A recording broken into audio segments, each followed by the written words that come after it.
Welcome to The Screen Queen, the show where I'll be talking about your favorite TV show or your favorite movie. You'll just have to listen to find out. This is your host, Samantha Parrish. Hello there and season's greetings. This is your host, your Screen Queen, Samantha Parrish, and boy, do I have one hell of an episode to present to you. Now, I find it incredibly ironic that the last episode of the Christmas series I talked about a film that didn't grow on me. And now here I am talking about a film that did grow on me, and I never thought that it would. It is a growth that I don't mind that is attached to me every single Christmas.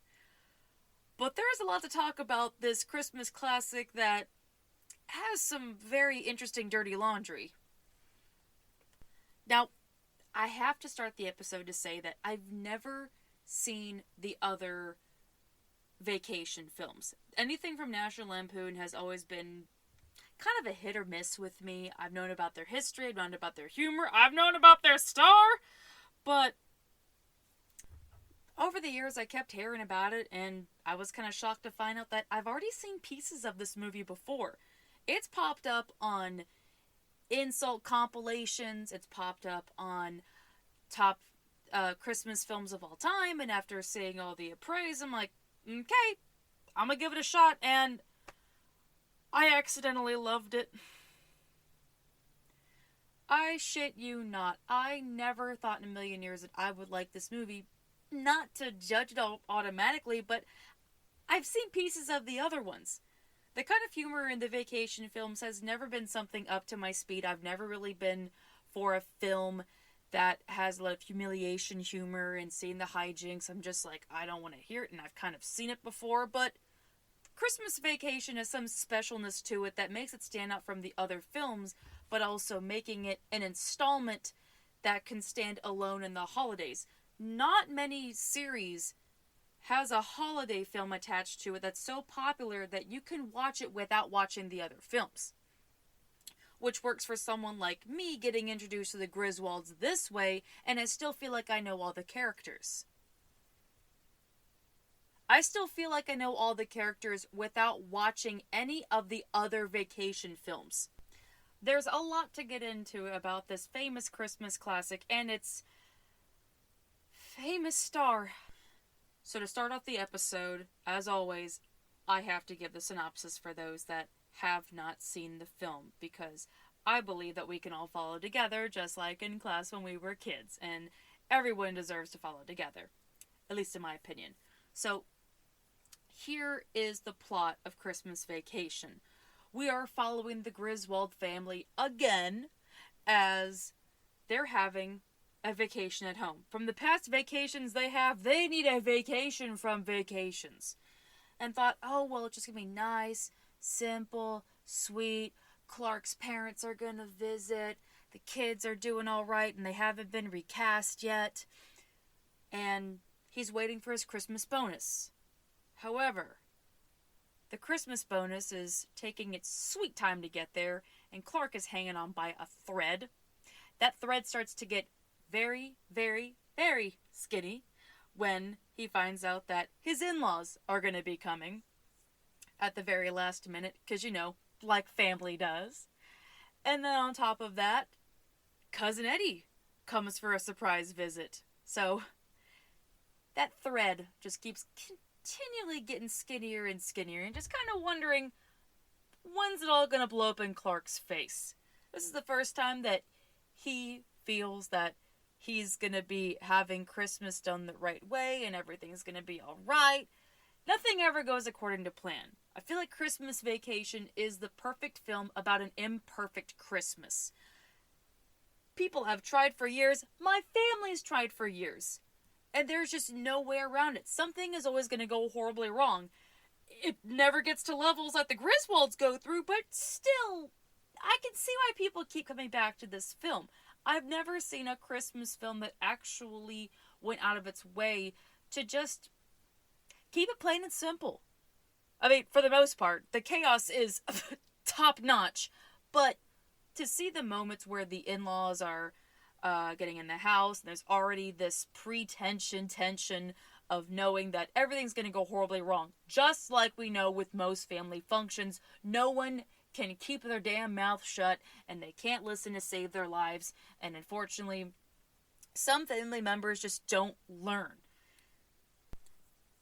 The introduction alone to this family gives us more information about the Griswolds. For the past films that I know about, you just kind of follow the experiences of the family. Now it's an opportunity that you get to know, like, why Clark is such a family man, and that Christmas stems from the way that he envisioned himself to be this future family man.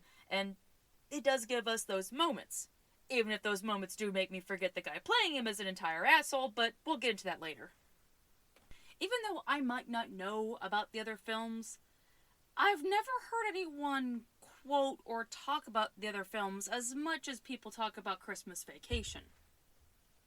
I've seen more sweatshirts that have all the quotes of the movie, mugs that have quotes from the movie, quotes from Cousin Eddie, than any other film.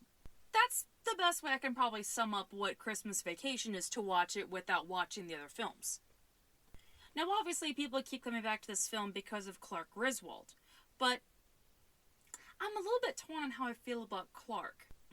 And I'm not just saying that because of the guy who plays Clark Griswold, but after I've watched this movie enough times from last year and this year, there are elements to his character that makes you feel warm and fuzzy inside, and you smile along with him. I even recorded myself at certain moments of the film, and I found myself matching the same expressions. But Clark can be a complete child. There are moments in the film when he gets so upset that he begins to, like, kick things and destroy things, destroy Christmas trees and Santa ornaments and reindeers, and I'm like, that's a red flag. Now, I have to give a little bit of an excuse because it is a film in the 80s. We haven't gotten to an age till today where we start to look at certain behaviors and we call them out. We don't justify them as, oh, well, he's in a mood or he's just going through something. Like, no! You watch someone exhibit signs of anger, you back away and be like, that kind of attitude's not going to be tolerated here. We're in an anti-bullshit generation. I'm a proud millennial that's been breaking those generational traumatic issues. And fuck, like, Clark's not really setting a great example that every time something doesn't go his way, he just destroys things.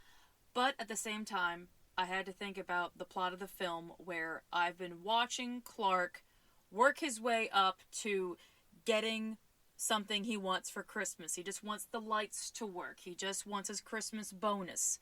And, you know, if I went through something like that, I'd be a little upset too. I wouldn't get to his level of anger, but I definitely can understand that it's an emotion that just kind of happened. But then you also see him get all giddy and goofy when things go his way and things are great and he wants to share it, but it's like, I'm torn about him. I don't like the way he reacts, but I also like the other way he reacts. It's kind of a weird character to analyze. But there are sometimes I wonder whenever I watch those meltdown scenes if that is something that's a part of the character or if that's just Chevy Chase being Chevy Chase. Every time I watch him in this film, I'm still a little mixed on it. Which does lead me to my next point that I've been dragging my feet to get around is talking about Chevy Chase.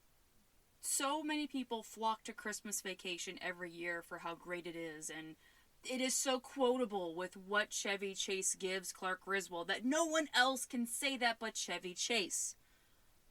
But Chevy Chase is also the textbook definition of an asshole, and he fits the profile of the saying, don't meet your heroes. It's a very sad thing because there are people that looked forward to working with him and found out that he was a nightmare. He is the sole reason why I won't watch Community, and he's also the reason why he never got to come back for the last season of Community. That spells everything right there. But the assholery he did in this film, oh my god, it is, my goodness. So, He is the reason why there was a director change in this film. The original director was Chris Columbus, who you might know as the director of a little film that would come out the very next year called Home Alone. And as Chris Columbus was working on the film and everything was going great, but Chevy Chase just could not stop being an asshole, and Chris Columbus had to remove himself from the film. Every time I watch Clark Griswold do anything wholesome, I have to remind myself, this is the guy that chased off the future Home Alone director. It's such a conflicted feeling where I love the character of Clark, but I don't love the guy who's playing Clark. It's a weird feeling where I don't hate the character, well, some of his character, as I mentioned, he is kind of a mixed dude with his emotions, but I can see why people go back every year. It's hard to not fall in love with this movie. It's hard to not quote the things that Clark says. Clark exists in a film where it's an environment that you're familiar with. You've had moments like Clark where you just want to scream and shout, or you just want to have a great Christmas, or you're just trying to survive and not murder your in-laws. But there is something that I learned about this film. And honestly, I feel like it kind of balances out with all of the controversies that arose, and that's Cousin Eddie.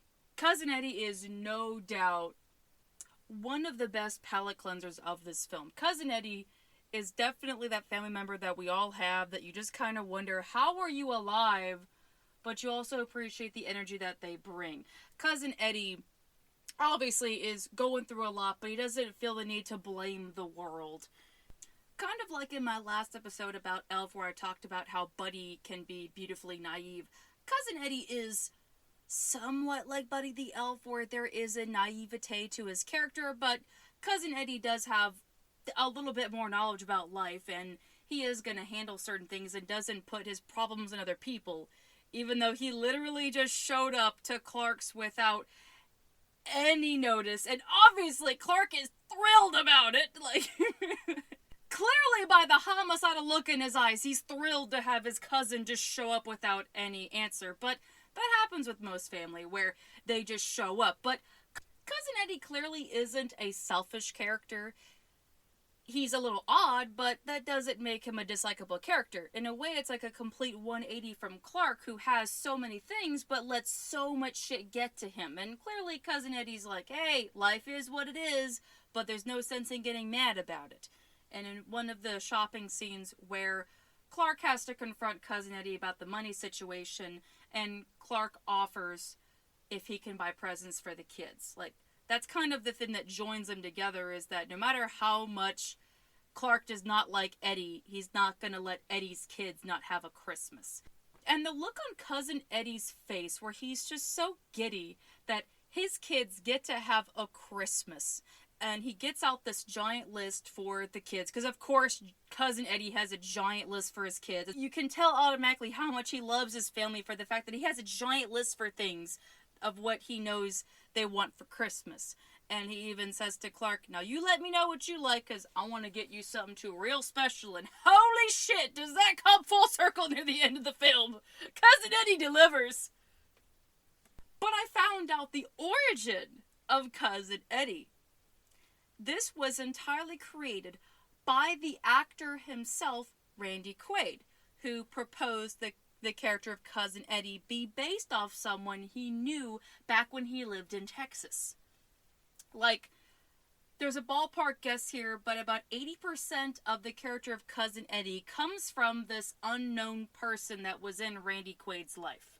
Or that it was someone that Randy Quaid knew. It's still kind of like a little bit spotty for what the relation is, and I'm pretty sure that's due to keeping it anonymous, so that way this guy isn't hounded up like, oh my god, that's the guy that's Cousin Eddie in real life, and trying to protect some people here. As much as I said that Clark is one of the textbook examples of a character that you can relate to because of the stress, Cousin Eddie is a character that you relate to for wanting the peace around Christmas, that you just happy to be with your loved ones, and any contribution is a welcomed contribution, that you're not going to bite the hand that feeds you. If someone's going to offer to help you, you are so grateful that someone is willing to help you. And I like that Cousin Eddie has that balance in the film with Clark, but that he also provides that relation too. But I don't think I could go any further without talking about the guy who wrote Christmas Vacation, as well as the other vacations, the beloved and dearly missed John Hughes. Now, I am severely disappointed in myself that I didn't catch on to the fact that John Hughes wrote the Vacation series. Well, some of them. You could throw a dart at any film and find out that John Hughes wrote that film. He even wrote films under different names. And I did some digging, and he did write the other films between Vacation, European Vacation, Christmas Vacation, but Christmas Vacation, to me, looks like it has the most care from John Hughes, because it is based off of a short story he wrote called Christmas 55. You see a home video in Christmas Vacation titled Christmas 55 as like a little nod to where everything came from for this film. But I do find it incredibly ironic that John Hughes has created some of the Christmas classics that we see today. I mentioned earlier that Chris Columbus, who was the original director for Christmas Vacation, and due to him stepping away to not kill Chevy Chase, he went on to Home Alone. So John Hughes was like, bro, I got you covered. I got another Christmas classic, no Chevy Chase involved. I got you. You might be dealing with a little Joe Pesci, but I think it shouldn't be bad. He's a good fella. But think about that when you watch Christmas Vacation, knowing that it came from someone that loves Christmas so much, and that this probably has the most care and love to it more than any of the other Christmas Vacations, and it definitely shows because the next one was not so great. But I honestly can't deny for the fact that this is a great comedy film. Every year I watch this film around Christmas time, it does not fail to make me laugh. I mentioned earlier that when I recorded myself, I found myself matching the same expressions that Clark was making. Like, it gave me that joy. I got that experience. I felt immersed into this very relatable and chaotic world. It is kind of funny how Christmas Vacation is a film you can relate to, but you also get to see this chaos that you know would never happen in real life, but you kind of love it for that. When I look at this as a comedy film, there are many different avenues of comedy that it goes through, where you have slapstick comedy, you have deadpan comedy, you have dark comedy, you have kind of a bit of like a chaotic comedy, but the film doesn't feel overtaxed. Like, I don't feel like it's overdoing comedy by trying to pile everything through. It feels like it's just the right amount for everything it's trying to bring, and most of that is due to the cast carrying the comedy. In the very beginning of the film, where they're out to go get their Christmas tree, and Clark drives the car underneath the lumber truck, because of course Clark drove the car under a lumber truck just to be the bigger boy in a fucking speed chase. And he ends up driving the car through a tree sign, and all the kids basically get catapulted to the front seat of the car. And it's brilliant. That kind of shows you what environment that you're going to be in, but the way that everyone reacts to it, they're just like numb to the chaos at this point. It's like everyone has an attitude to carry their last will and testament with them everywhere they go, because they don't know when their dad is going to do something that he shouldn't. When you know that is your tone, the environment can complement the tone. Every single actor has a perfect reaction to the chaos that Clark brings. I love the way that Juliette Lewis just looks annoyed. I love how the son is just numb to the pain. I love how Beverly D'Angelo just sits in the car, she starts praying. Like, oh, here we go. Like, and Clark's at the head of all the chaos. Like, it's such a perfect thing. So I can see why people do enjoy, like, the series, knowing this is not your average family. They're like the Incredibles, but without the superpowers. But the rest of the cast, I can't tell you how much fun I had playing Connect the Dots with these actors that have been in shows that I grew up with. It made me feel so wholesome, but also a little ashamed that I didn't pick up that I was watching someone that I've already seen before. The biggest one of them all that I have to start with is the guy who plays Clark's dad, the late John Randolph. I originally saw him playing Roseanne's dad in the earlier seasons of Roseanne before they changed his character around. They didn't have him on the show anymore. But to me, he's always been Roseanne's dad. And then to not recognize him, despite being in the same time frame as Roseanne, but it's all about, like, the tone. This is definitely different than TV, so it was not gonna be a click to me to know that was him at first. But I love him in this movie. I love the fact that he's a different dad than when he played on Roseanne. Well, kinda. I think I would say he's a little bit more stern with Clark than he was with Roseanne. You know, that's saying something. But, adding more onto the Roseanne connection, the guy who plays Rusty for the film, because as you know, there's always going to be a different Rusty every film, but the fact that this specific Rusty would eventually go on to go play David on Roseanne. So we got two connections. And just to add an extra little curveball, Juliette Lewis, who plays the sister just for this film, would eventually go on to the spinoff of Roseanne called The Connors, where she played David's love interest. And I'm like, you played brother and sister Christmas Vacation, and then years later you guys played lovers. Well, that's gonna be... Those two didn't see this coming. But the rest of them, for what I know them for, I do like them in the film. I hate to say it, but it threw me for a loop to see Doris Roberts playing Ellen Griswold's mother, and I should have caught on to it because Doris Roberts is so memorable because of Everybody Loves Raymond. But because it was before Everybody Loves Raymond, and because she's playing a different mom, it didn't click to me at first. She plays the role perfectly of an unbearable mother, but doesn't make you feel annoyed every time you see her. Like I said, everyone knows what to bring to this comedy film. But the biggest shocker of them all to me was the guy who plays Ellen's dad, E.G. Marshall, who is from a little film I reviewed last year for the Halloween series called Creepshow. He was from the last segment. And when I went to do my digging and found that he was from Creepshow, I'm like, oh wow, I would have never put that together. It's so different not seeing him getting eaten alive by cockroaches. Now that's what I would call the Nightmare Before Christmas.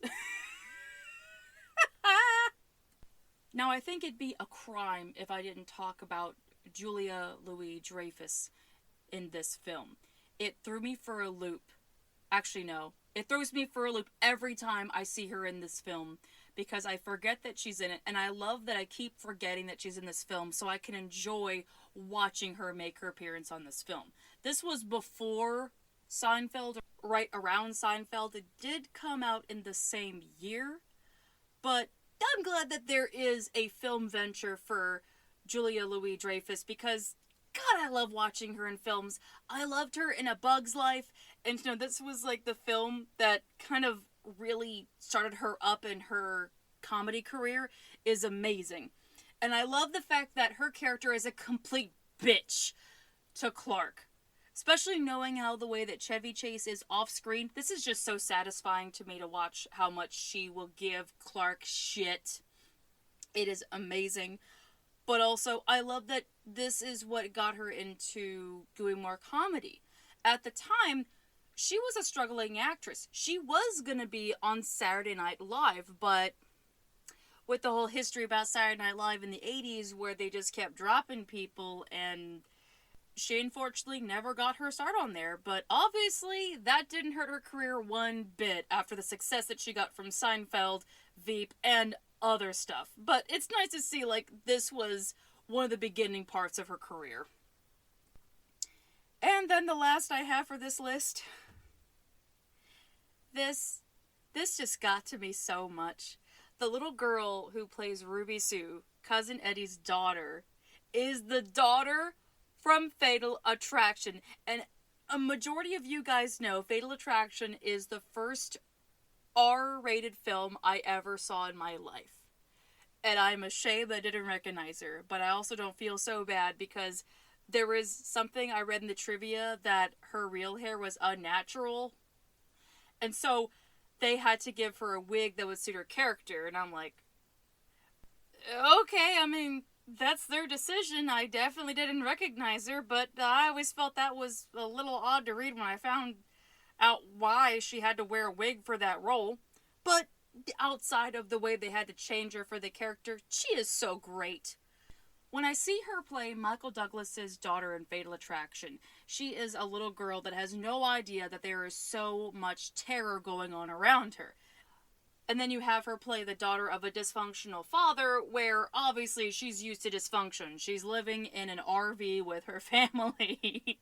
So you kind of know this girl she's getting a rough side of life, and then things are about to get 10 times more chaotic. And I do love the moment where she goes up to Clark and thinks that he's Santa, and she's just so raw with him that even it gets to Chevy Chase where he's like, did I just hear a little girl say that? Like, it's kind of funny to see a little girl stun Chevy Chase. Okay, I have one more. I feel like this cannot go without saying. This film was the last film of Mae Questel. Now, that might not be a name you know, but she's done very famous characters, as she is the voice of Betty Boop and Olive Oyl. She is Hollywood royalty. I should say animation royalty. And I love what she brings in this. There is no way you can't not laugh at the way she plays this dysfunctional grand matriarch that just loves to be around people, but she has no idea what the fuck is going on. She put her cat in a box and didn't even realize it. She puts cat food in the gelatin mix. And then when she's asked to say grace, she does the Pledge of Allegiance.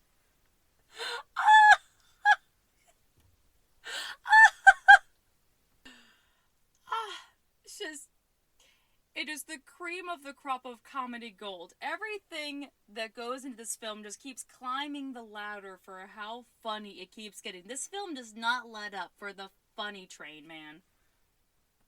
So the one thing that has always stuck out about this film is the freak out scene near the end of the film. That's actually my first introduction to Christmas Vacation before I even knew that it was Christmas Vacation. And I'm not gonna lie, the first time I saw that scene when it was in a compilation of greatest movie insults, I thought that was Ray Romano before I knew that was Chevy Chase. I shit you not. If you compare the two of them, it is kind of hilarious. And then, of course, adding on the irony that the mother from Everybody Loves Raymond was in there, so I got to be kind of right and kind of wrong at the same time. But I found out how that scene came together. When Clark begins to freak out and has the greatest freak out of freakouts, where he has a very colorful insult towards his boss and say that he's a cheating, lying, no good, rotten, dickless, fat ass pile of, and all these like adjectives that you get with him. But the way they planned this was just to let Chevy Chase pick the insults. Every cast member that is present in a circle, well, kind of just surrounding Chevy Chase, they all have a piece of paper with a adjective on there. With an adjective, excuse me. I can't grammar, obviously.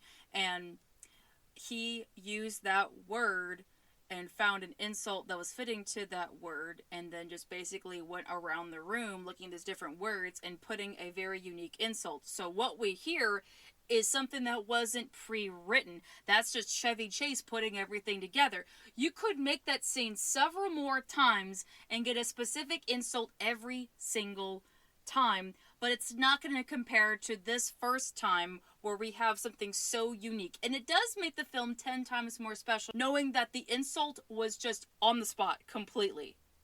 Despite Chevy Chase being such a dick, I do love that he gave us something that is a one-of-a-kind original freakout that has been used on mugs. It's been on sweaters. People constantly use it for audios on TikTok. Like, it's that powerful and that memorable that it's carried all the way from 1989.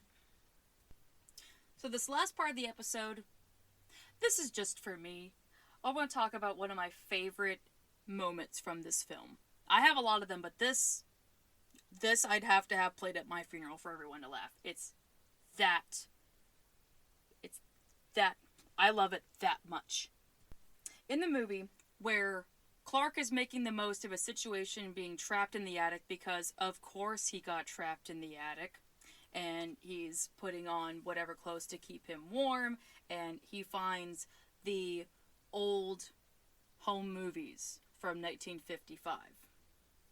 And he begins going down memory lane and seeing all the people that we would eventually see in the film. So it's kind of like a nice little preview for the people that we're about to see more, but it also gives us a little bit more information about the people that we've already met. Just seeing the look on Clark's face where he's getting so emotional and how much Christmas means to him, and for a hot second I forgot Chevy Chase was a dick. It is a powerful moment. And then as Clark is sitting there going through memory lane, his family finally comes home, and honestly, he's in a pretty good place, despite the fact that he got trapped up there by his family accidentally. As he's just getting so wrapped up in the moment, downstairs, his wife Ellen pulls at the attic string. Clark is essentially sitting on the ladder.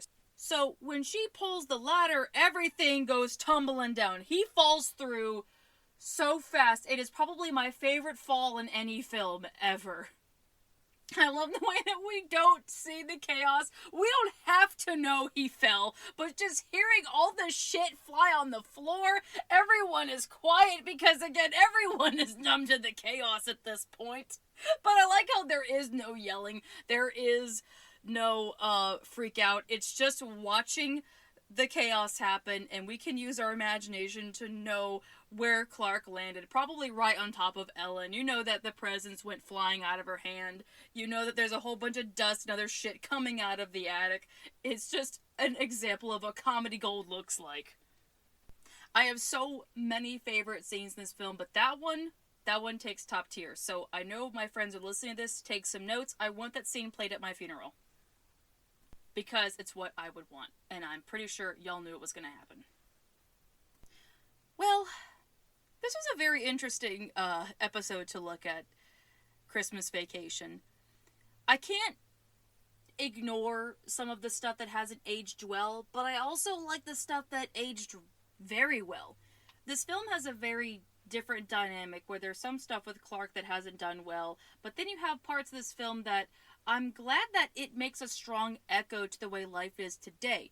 Christmases are not perfect, and Christmas Vacation does feel like a film that you can relate to, that does depict what an imperfect Christmas feels like. All the stress, all the madness, just trying to get through it, trying to have this perfect Christmas that's just never going to happen, but you get something better than what you bargained for. I mean, I'm sure you're not going to have a SWAT team come to your door. You're not going to have a great Aunt Bethany sing the Pledge of Allegiance during Grace, but we all have those certain moments we can relate to and basically make like a fill in the blank of what our moment looks like, because we have our own unique Christmas story of what we go through. And it's nice that we got to be a part of the Griswolds Christmas that kind of makes us forget about the chaos that we're about to go into, but it's nice that there's a film that does understand what Christmas chaos is like. And that is a wrap on Christmas Vacation. Man, I'm exhausted, but this was a fun episode. I'm glad I got to wrap up the Christmas series with the Christmas classic. So usually this is the time when I tell you that I'm going to be picking a random piece of paper out of the box and we both find out what the next episode is going to be. Well, I have something planned. The next episode on the Screen Queen is going to be the best of 2023. This has been a very interesting year for the Screen Queen, going into the first full year, and there's a lot of episodes I'm very proud of, and I recently just got my stats in about how everything has been going for this show, and I figure, why not share it? And that will be the last episode for the Screen Queen for 2023. Well, Thank you so much for listening to this episode and staying tuned for the Christmas series. It never fails to entertain me on what episodes I get to talk about for the holiday season, and it gets to exist within its own little bundle, and I'm very proud that I got to produce that, and I got to make these episodes.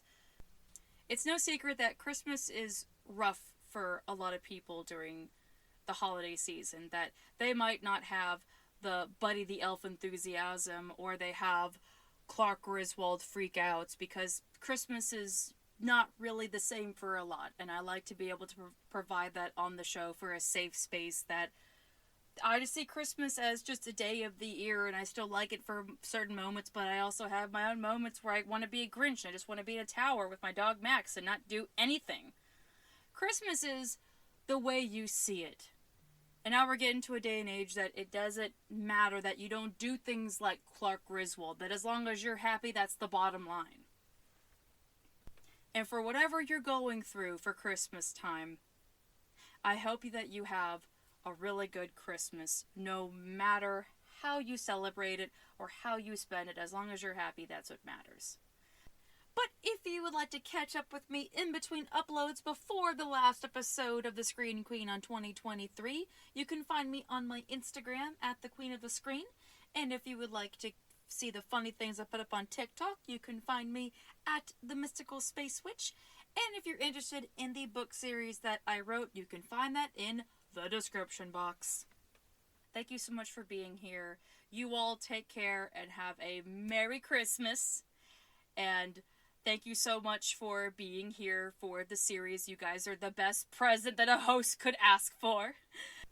You all take care now. This is your Screen Queen, signing off. Bye-bye!